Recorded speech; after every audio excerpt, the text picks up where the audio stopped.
అనంతపురం జిల్లా పర్యటనలో భాగంగా ప్రస్తుతం సీఎం చంద్రబాబు మాట్లాడుతున్నారు. లైవ్ చూద్దాం. పార్లమెంట్ సభ్యులు గౌరవనీయులు లక్ష్మీనారాయణ గారు, సహచర మంత్రివర్గ సభ్యులు ఫైనాన్స్ మినిస్టర్ అయినటువంటి గౌరవనీయులు పయ్యావుల కేశవ్ గారు,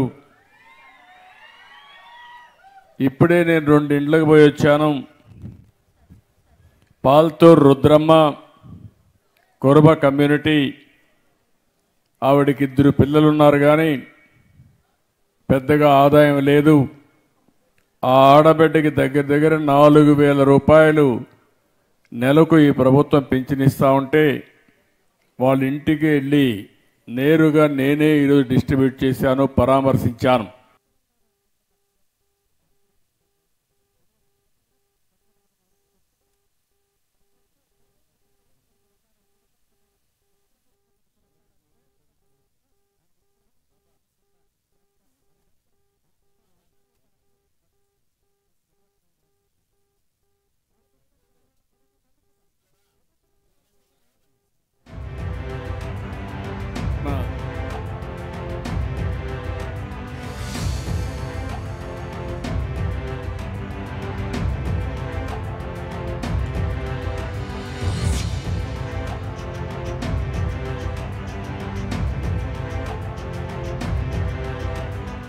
ఇస్తున్నాం.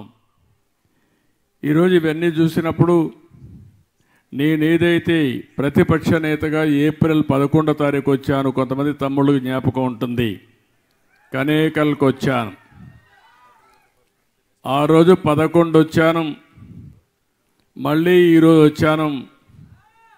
అయితే ఈరోజు మిమ్మల్ని అందరినీ చూసినప్పుడు ఆ రోజు 11వ తారీఖు వచ్చాను కాబట్టి మీరందరూ కలిసి 11 నెంబరే అపోజిషన్ పార్టీకి ఇచ్చే పరిస్థితికి వచ్చారు.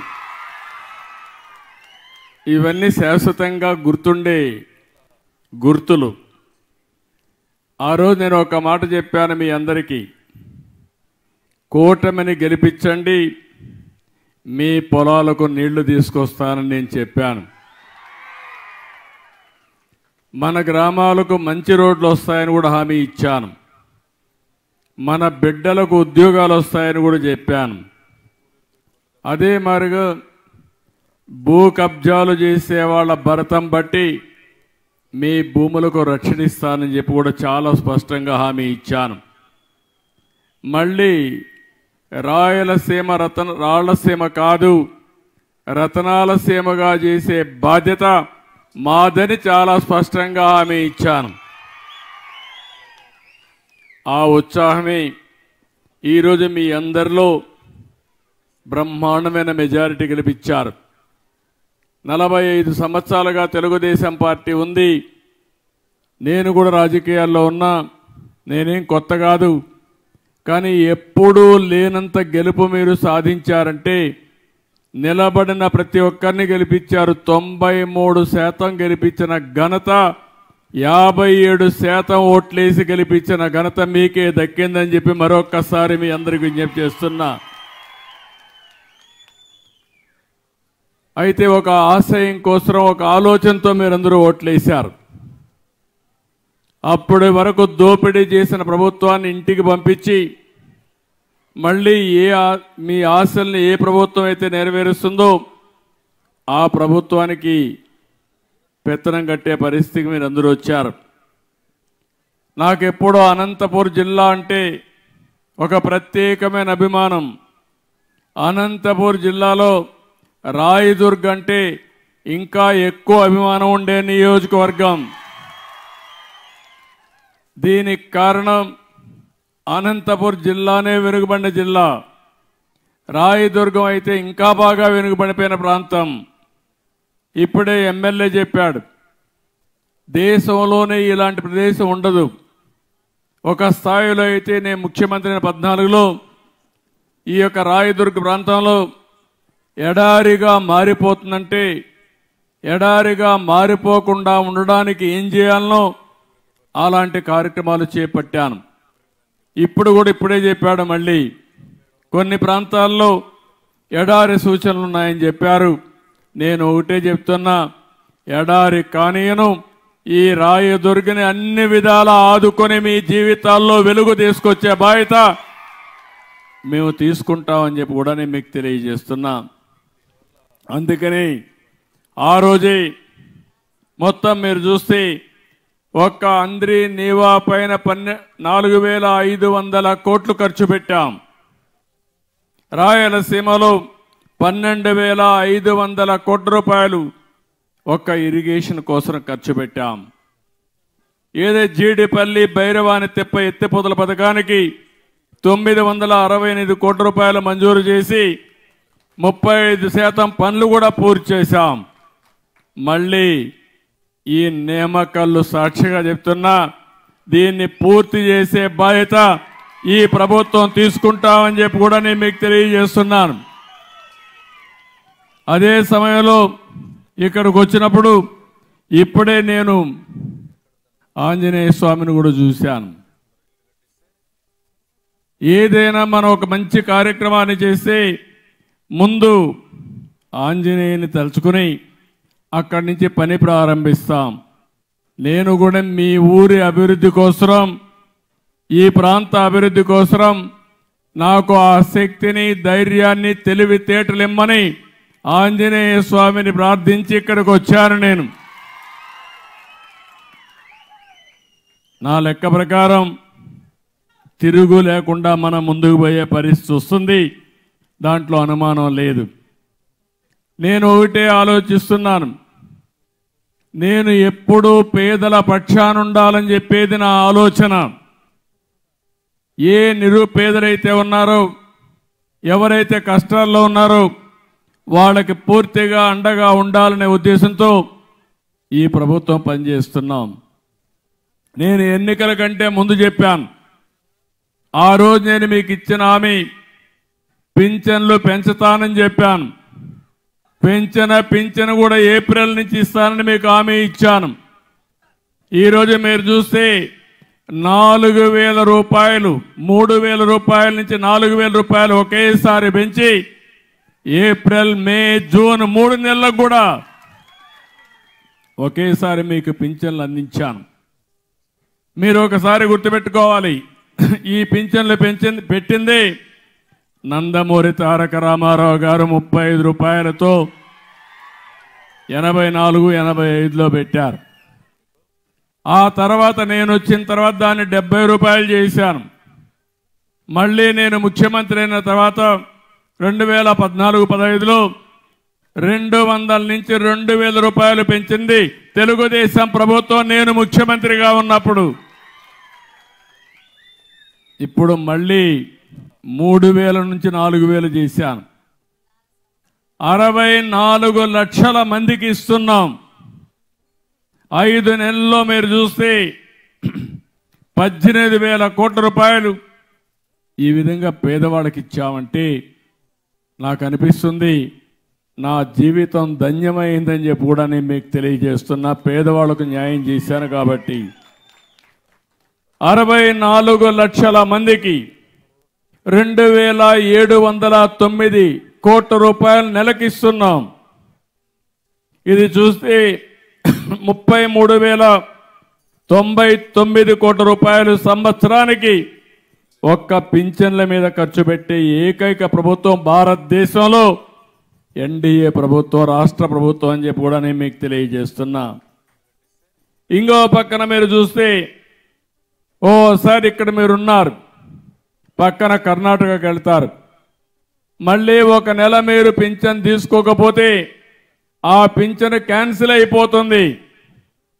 కానీ నేను ఈరోజు ఆలోచించింది, ఒక నెల తీసుకోకపోయినా, 2 నెలలు తీసుకోకపోయినా, 3వ నెలలో 3 నెలల పింఛను మీకు ఇచ్చే ఏర్పాటు చేశానని చెప్పి కూడా నేను మీకు తెలియజేస్తున్నాను. దీనిపైన ఈరోజు మీరు చూస్తే దగ్గర 17 కోట్ల రూపాయలు అదనంగా దీనికి ఇచ్చే పరిస్థితికి వచ్చాం.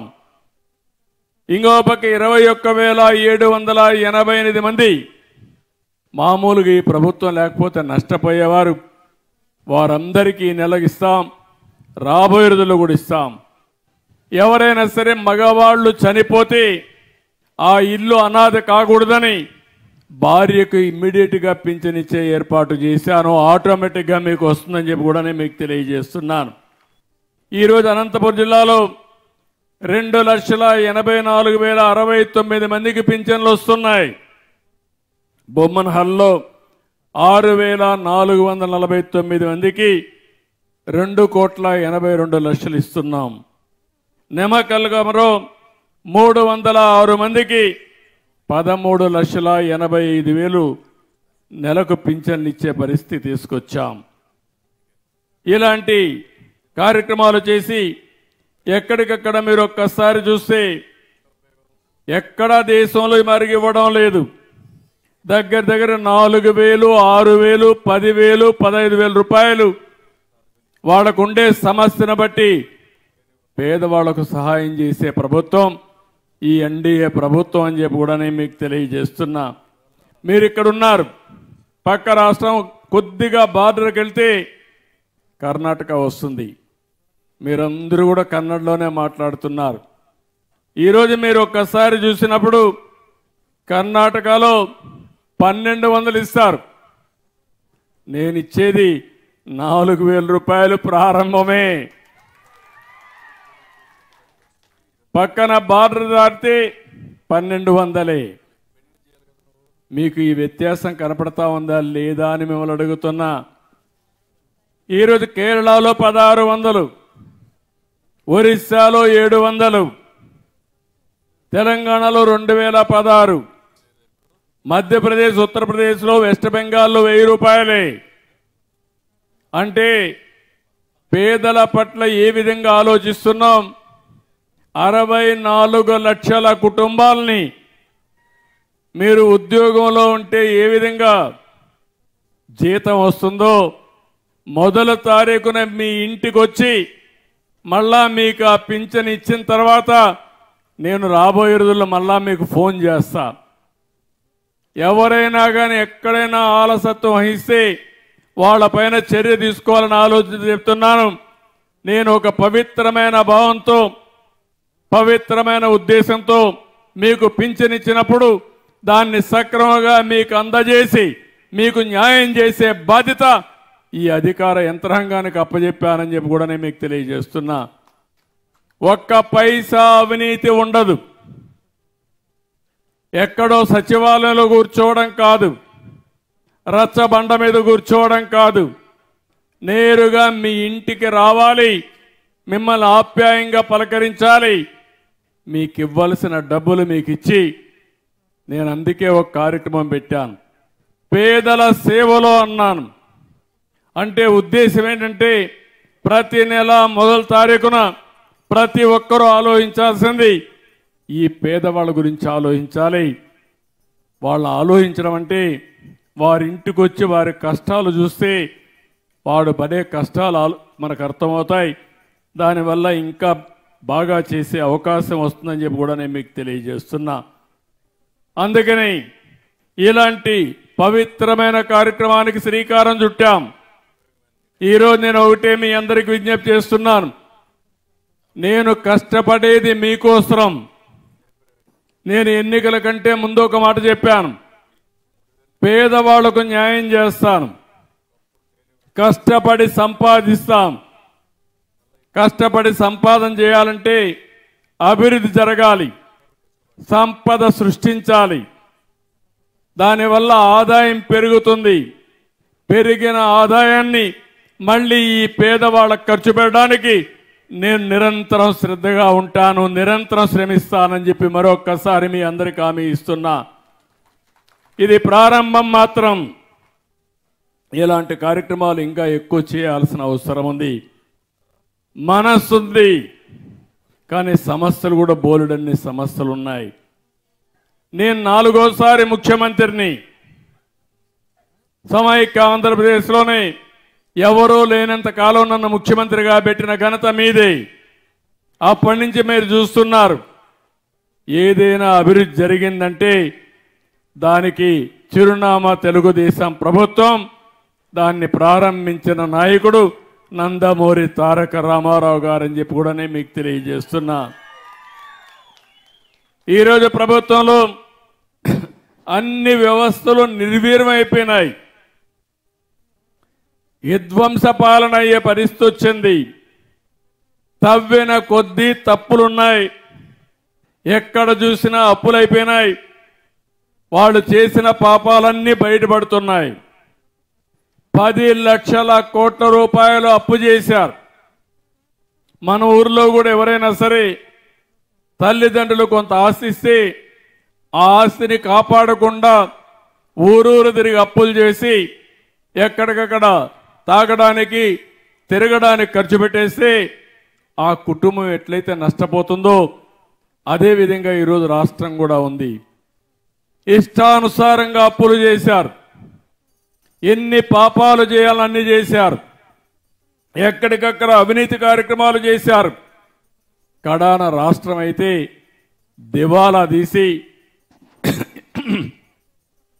ఈ నెల జీతాలు ఇస్తామా లేదని భయపడే పరిస్థితి వచ్చింది. ఇంత మును పాలనలో మీరు చూశారు, నెలవారీగా జీతాలు ఇచ్చేవారు కాదు, ఎక్కడెక్కడో అప్పులు తెచ్చేవాళ్ళు. కడాన మద్యపానాన్ని కూడా మద్యపాన నిషేధం అని చెప్పిన పెద్ద మనుషులు దాన్ని కూడా తాకట్టు పెట్టి 25 సంవత్సరాలు తాకట్టు పెట్టి డబ్బులు తెచ్చి ఖర్చు పెట్టేశారు. కడాన ఎంఆర్ఓ ఆఫీసుల్ని హాస్పిటల్ కూడా తాకట్టు పెట్టి అప్పు తీసుకొచ్చే పరిస్థితికి వచ్చారు. ఇలాంటి చాలా దుర్మార్గమైన కార్యక్రమాలు చేసే పరిస్థితికి వచ్చారు. అందుకే నేను ఒకటే చెప్పాను, ఆ రోజు నేను చెప్పింది ఇవన్నీ కూడా సిస్టమేటిక్గా చేసి నాకుండే అనుభవంతో మళ్ళీ రాష్ట్రాన్ని గట్టెక్కిస్తానని చెప్పా. 6 నెలలుగా నిరంతరం పనిచేశాం. ఈరోజు నేను ధైర్యంగా చెప్పగలుగుతున్నా, ఇప్పుడిప్పుడే ఒక్కొక్క స్టెప్పే ముందుకు వచ్చే పరిస్థితికి వచ్చాం. అయితే నేను ఒక మాట చెప్పాను, అన్నీ జరిగే వరకు వెయిట్ చేయలేం కాబట్టి ఎప్పటికప్పుడు కార్యక్రమాలు చేయాలని సంక్షేమ కార్యక్రమాలకు నాంది పలికాం. నేను ముఖ్యమంత్రి అయిన వెంటనే నేను సంతకాలు పెట్టిన 5 సంతకాల్లో ఒకటి మన పిల్లల ఉద్యోగాల కోసం మెగా డిఎస్సికి సంతకం పెట్టాను.